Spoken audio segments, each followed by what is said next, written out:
Gini, kalau menurut pendapat saya itu terjadi secara natural dari industri, bukan karena kita mau apa. Distribusi terjadi di Amerika karena antara orang yang memproduksi film dengan biaya marketing dan budget. Saya pelajari punya Hollywood adalah mereka itu mereka 1 tahun punya marketing budget misalnya sekian billion dollar. Dalam 1 tahun akan ada berapa puluh film dibagi, mana yang dikasih gede, mana yang dikasih kecil. Nah, production house fokusnya memproduksi produk, bukan memarketingkan dan mendistribusikan. Film studio yang 7 studio besar yang sekarang tinggal 6 ya, dan 40% Disney. Jadi di Hollywood cuma ada 2, either you are Disney or you are not Disney. Ya, apes tuh kalau not Disney. Semuanya udah diambil Disney. Iya, ambil. Nah, jadi di situ kekuatan mereka memang marketing and distribution karena cost-nya sangat mahal sekali. Di Indonesia sistem itu tidak terjadi karena apa? Waktu itu bioskopnya cuma namanya 21. Ya lu nggak perlu nego sama Pak Naryo juga beres. Negonya cuma 1 orang dapat berapa layar ya The most powerful person. Ya level person the sukanya Jeko kan gitu kan. So you don't need distributor di Indonesia. Cuma dengan kondisi Indonesia sekarang bioskop sudah dibuka izinnya, udah lebar, tergantung. Jadi misalnya ada saat ini misalnya Wahana Kreator punya capability membuat produk bagus, tapi mungkin belum punya budget untuk memarketingkan. Makanya menggandeng Star Vision untuk film 2 Garis Biru. Nah, ya, benar ya? Ya itu ya nanti. Silakan diterusin nanti. Nah, tapi kira-kira menurut saya itu bukan maunya industri. Itu terjadi secara natural karena needs, lebih ke sana. Gitu. Ya itu dia, maksudnya gitu. Kenapa di Indonesia tidak ada? Beneran tadi Mas Andi bilang, ini bukan masalah kita mau nggak mau gitu. Ya sekarang tidak akan tumbuh kalau bioskop masih kayak begini, belum ada kebutuhannya ngapain? Bener tadi orang warungnya baru 1, ngapain ngerepotin aja. Kalau sekarang iya, tapi nanti ya kalau sumpah menyebut dia akan tumbuh. Organik kok. Kebutuhan terhadap distributor nanti akan tumbuh dan kita akan deal. Mungkin akan terjadi modifikasi gitu ya di Indonesia gitu ya karena studionya bentuknya dan layar dan ininya agak berbeda gitu sistemnya dengan yang ada di tempat lain. Tapi kebutuhan terhadap itu ya tumbuh aja gitu secara ini. Tinggal gini. Sistem distributor di Hollywood itulah yang menyebabkan sistem yang tadi. Nah kalau di Indonesia kayak tadi gue bilang bahwa ternyata produser memang harus dari ujung ke ujung, ya memang itu yang terjadi ya gitu itu yang akan berjalan. Tapi soal ada tidaknya distributor itu ya memang agak organik, bener gitu. Organically aja. Sekarang memang belum tumbuh. Tapi kalau nanti udah ada ya 60.000 layar gitu, ya gue sebagai produser juga, iya masa gue harus ngurusin si 60.000 layar itu ya ada orang yang mau ngurusin gak ya gitu. Sederhana gitu, sesederhana itu. Nanti dia akan secara organik dia akan berkembang sendirinya gitu kebutuhan industrinya seperti apa. Tapi ketika ini sederhana kok terjadi di bisnis-bisnis lain kok begitu dia banyak gitu ya pasti tumbuh lah. Seperti halnya juga nanti kalau industrinya makin tumbuh dan makin hektik akan muncul tuh kayak di Hollywood tuh bahkan udah sampai udah ada posisi pembuat khusus perusahaan khusus pembuat trailer. Udah ada. Behind the scene juga Behind ada the scene, IPK itu udah ada tuh yang ngerjain dan itu PH sendiri lagi dan gede itu gitu. Karena produsernya udah nggak punya waktu lagi buat ngurusin itu gitu. Nanti dia akan tumbuh dengan sendirinya termasuk distributor. Cuma bedanya adalah kalau di tadi gue bilang kalau umpamanya di Hollywood dia sudah dari awal dia begitu. Sedari awal memang yang tumbuh adalah datangnya dari distributor. Industri film di Indonesia tumbuh sama filmmaker. Gitu. Jauh lebih established juga. Ya, ditumbuhkan oleh sutradara, oleh penulis skenario gitu, oleh filmmakernya gitu. Jadi memang base-nya ada di sana. Agak sedikit lebih dekat ke Eropa sih. Gitu. Gaya pendekatannya, cuman style industrinya Hollywood ya agak-agak biasalah, kita kan begitu ya, gitu, sinkritis gitu, dicampur-campur. Ya tinggal nunggu bentuknya gimana, karena tinggal menunggu tumbuhnya ke arah mana, Tinggal menunggu aja nih tumbuhnya ke arah mana. Apakah kita akan memunculkan distributor atau mungkin bukan distributor tapi adalah perusahaan marketing gitu misalkan gitu nggak tahu. Gitu apa yang tumbuh nih dari situasi sekarang. Tapi kebutuhannya mulai kerasa. Kebutuhannya mulai kerasa gitu bahwa oke, kalau ada enak nih, kalau ada ini itu lah gitu. Nah, itu udah mulai kerasa tuh gitu sekarang. Saya tambahin dikit aja supaya tahu kenapa di Amerika kayak gitu. Terjadinya adalah mereka ini start dengan punya bioskop dulu. Setelah punya bioskop, akhirnya perlu belanja konten. Makin membesar, saking gedenya akhirnya dikeluarkan aturan oleh Kongres. Yang tidak boleh kalau lu punya retailnya, lu punya distribusinya. Jadi akhirnya dipisah menjadi 2 company. Akhirnya distribusi menjadi besar itu karena awalnya mereka punya retailnya, punya bioskopnya. Jadi bayangin 21 punya sourcing company-nya, nah itu akhirnya dipisah. Nah sekarang fungsi dari distribusi kalau di Amerika seperti 3, financing, marketing, and distribution. Jadi distribusi itu enggak melulu di sana, malah unsur financingnya besar.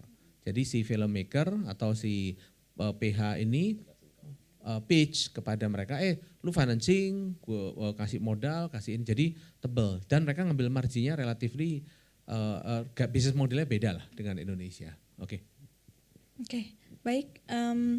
Mungkin pertanyaan terakhir sebelum kita masuk ke question and answer, begitu betul, panitia?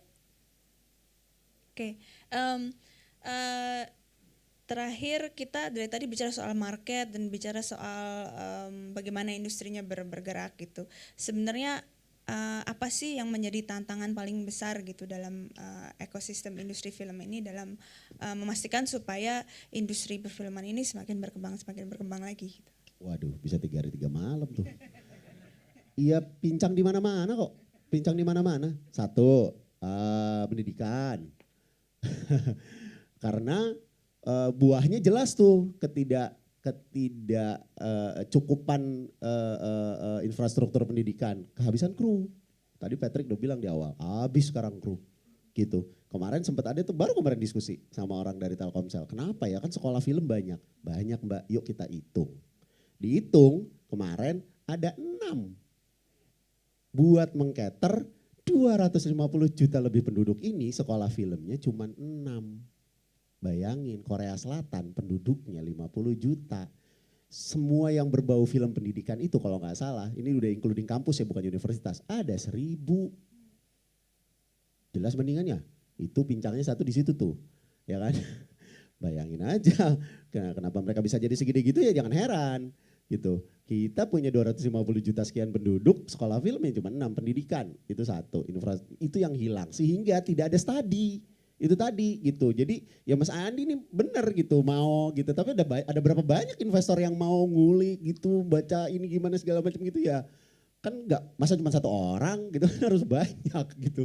Harus tumbuh gitu dan harus bisa jadi bahan studi. Kalau enggak industrinya enggak akan kemana-mana, enggak akan solid kan dia dibilang. Itu 1, infrastruktur pendidikan sehingga tidak lengkap dia. Yang ada tuh cuma produksi aja gitu. Sekolahnya nanti dan akhirnya nggak ada studi itu tadi, nggak ada studi. Yang itu yang kalau gue sehingga itu turunnya kemana-mana, ya talent, ya katanya penulis kurang, sutradara kurang, ini apa segala macam. Jadi nggak itu 1. Yang kedua adalah, nah ini dia nih, kesadaran pemerintah terhadap, ngomongnya jadi agak gede nih. Strategi kebudayaan pemerintah terhadap film itu sampai hari ini buat gue masih belum tepat. Bagaimana sih melihat film ini sebagai sebuah strategi budaya? Itu kemana-mana. Waduh, yang diurus tuh ngomong nih. Kagak diurusin. Gitu, pajaknya doang diambilnya Pak. Jadi walaupun sekarang, tapi gue harus akuin, paling tidak sudah mulai dilirik. Sudah mulai dilirik lah. Jadi sudah mulai ada kebijakan-kebijakan yang suportif gitu. Tapi itu baru terjadi sekitar dari tahun 2014-an. Baru mulai ada kebijakan-kebijakan yang cukup suportif kayak daftar investasi negatif keluar, kita dicabut dari situ gitu-gitu ya, itu lumayan memberikan kontribusi yang lumayan ini, tapi ya masih kurang kalau boleh minta nih gitu ya, itu masih kurang karena ya salah satu masalah yang bisa membuat pendidikan ya siapa lagi kalau bukan pemerintah gitu. Swasta diharapin ya udah, gue salut kok sama teman-teman swasta, pihak swasta gitu yang mau bikin sekolah film, iya 6 itu segitu sanggupnya ya pemerintah harus turun tangan nih gitu. Karena memang tanggung jawabnya kan itu salah satunya. Jadi kalau buat gue satu pendidikan karena itu larinya nyebarnya kemana-mana. Kedua adalah strategi kebudayaan karena itu nanti akan turun ke ekonomi. Karena sayang ya, karena peminatnya yang mau belajar film tuh banyak sekali gitu. Ya Jadi pasti wadahnya kurang. wadahnya kurang. Kami juga di kampus juga harus membatasi berapa orang yang bisa kami terima. Gitu. Apalagi di daerah, iya. Apalagi di daerah. Semua yang 6 itu pasti lebih banyak pusatnya di Pulau Jawa kan. Iya benar. Iya benar Jawa Iya. udah selesai urusan. Nah, Nggak ada. betul. Ada satu di Makassar. Tapi di luar itu Iya, betul. Mungkin Pak Odi mau. Saya ambil contoh aja kemarin waktu saya diskusi tentang film juga di Madura. Yang paling menjadikan ada Mbak di sana apa istilahnya studi filmnya gitu. Studi filmnya ada, tapi nggak ada bioskop di Madura sama sekali. Jadi kalau nonton ke Surabaya, saya lebih ngeri lagi. Maksudnya sampai akhirnya benar Mas Salman bilang memang kita minim sekolah film juga gitu loh. Ketika saya di sana diskusi tentang itu, ujung-ujungnya Pak, saya di sini nggak ada film, nggak ada bioskop, tapi ada sekolah film. Bagaimana ya? Saya bilang yuk magang ke tempat saya aja deh. Akhirnya apa? Saya kasih magang Pak. Itu setiap tahun saya mendapat siswa dari sekolah universitas di Madura ya. Itu ada tadinya banyak sekali yang mau magang. Saya bilang janganlah. Setiap lulusan saya minta 5 atau 10 orang aja boleh magang di tempat saya. Karena nggak ada fasilitas untuk bagaimana mereka akan mempraktekkan gitu. Sama, saya lebih apa ya? Lebih sedih lagi di Aceh. Di Aceh bukan Mas. Di Aceh ada difasilitasi kayak studio begini. Saya juga dulu sosialisasi satu dikasih studio di SMA 6 saya ingat. Tapi nggak boleh ada bioskop gitu. Tapi ya mereka menyalurkannya melalui film-film pendek yang diputarkan di sana. Difasilitasi satu kamera lengkap, satu set plus studio yang bagus seperti 21. Kapasitasnya 100. Tapi orang nggak bisa kemana-mana juga gitu. Jadi saya mau praktek di mana ya Pak? Ya udah praktek di sini aja, juga dari sini kan. Itulah yang ironisnya Mas. Jadi yang paling saya sedih itu di Madura, dia harus nonton ke Surabaya dulu gitu loh. Jadi ini ya nggak tahu mungkin Pemda setempat kali ya perlu diimbau untuk memfasilitasi hal tersebut. Saya juga kaget dia harus datang ke Madura ke PH saya untuk belajar, untuk magang ya monggo lah, magang apa yang mau bisa, yuk apa jurusan kamu silakan ikut aja ya. Saya buka akhirnya setiap kuartal generasi yang udah lulus saya tampung 5-10 orang itu setiap tahun. Makasih. Berarti memang kebutuhannya dari hulu ke hilir itu banyak sekali tapi iya masih banyak Mbak. Iya. Itu ya itulah pusingnya di Indonesia harus pintar kita. Infrastrukturnya belum benar. siap. Iya kan itu. Amerika tuh punya kira-kira hampir 50-60 ribu layar. China sekitar sama 62 ribu kalau nggak salah. Indonesia itu tahun ini akan mencapai hampir 2.000. 2000 layar. Ya, target. Jadi belum nyampe. Sekarang nyampe. 1.700, 1.800. Penduduknya kita memang seperlimanya, China. lima kali Korea. So problem memang distribution channel. Jadi kalau di sana misalnya di China setiap apartemen yang gede bawahnya itu pasti ada bioskop. Jadi dari mindsetnya mereka itu bioskop itu kayak Alfamart. Jadi memang aksesibel. Jadi marketnya baru gede. Jadi sekarang ini habit nonton di Indonesia itu baru habit kalau dihitung 1 sampai 10 baru habit ke 6-7-an lah. Jadi masih belum basic needs. Karena masyarakat kita juga tingkat ekonominya belum semuanya sejahtera. Artinya dengan Indonesia berapa tahun lagi akan masuk sejahtera itu lifestyle akan naik, konsumsi barang akan lebih stagnan, tapi lifestyle makanan, terus gaya hidup, nonton itu akan makin tinggi. Dan masyarakat makin maju, nonton menjadi salah satu kebutuhan yang lumayan besar. Jadi butuh waktu lah. Jadi number one, memang tingkat ekonominya kita tumbuh sehingga needs-nya bangun bioskopnya menjadi justified, akan dibangun. Terus kemudian kalau bilang hari ini saya sebagai investor nyari barangnya di invest juga nggak ada. Kenapa? Ya nggak banyak yang bisa bikin film bagus dan laku. Ya, mungkin bikin film bagus itu satu, bikin film laku itu beda hal. Tapi film bagus dan laku, wah itu susah banget. Nah saya maunya bagus dan laku. Soalnya kalau jelek dan mungkin laku, saya lihat skripnya aja nggak tega. Aduh, nama gue ditempelin jadi eksekutif produser malu banget. Malu tahu, beneran. Ya, jadi makanya semua boleh punya LinkedIn. Saya punya IMDb, kan saya harus pelihara IMDb profil saya. Nah, jadi problemnya orang hari ini kalau ngomong terbesar deh, nyari penulis gak ada, nyari ini, aduh susahnya. Aduh. Apa sih yang dicari Pak kalau dari soal talenta gitu? Mungkin dari Mbak Adela, talent yang dibutuhkan tuh yang seperti apa sih? Sesuatu yang original dan eksklusif itu yang jadi differentiator dan pastinya paling banyak ditonton. Nah saya sebagai kru gimana sih caranya saya ketemu produser? Karena anak gue umur 5 tahun diajak ke bioskop takut gitu. Padahal bapak ibunya filmmaker gitu. Gue enggak ketemu dengan produser. Apa platformnya tadi yang nanya kan ya? Apa platformnya? Ada platformnya, dicatat aja.